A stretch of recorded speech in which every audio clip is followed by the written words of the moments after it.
Good afternoon mga kapapamon. So update ko kayo ng binabay ko. Ito na yung tatlong magkakapatid na sinasabi ko. Yung dalawang straight comb at isang picom, dalawang binabay at saka isang dalusapi. So ito yung straight comb na binabay. Tapos ito naman yung picom na binabay. Kaso medyo salbahe sa tao.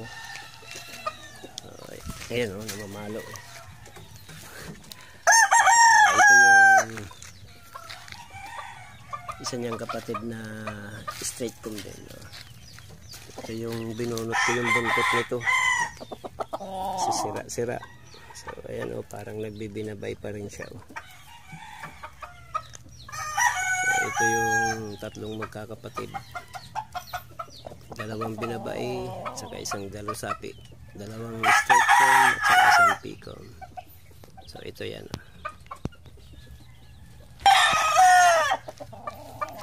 Ayan, talagang guwapo talaga, maskulada. Ito rin yung isa pa, maskulada, mas maskulada ito.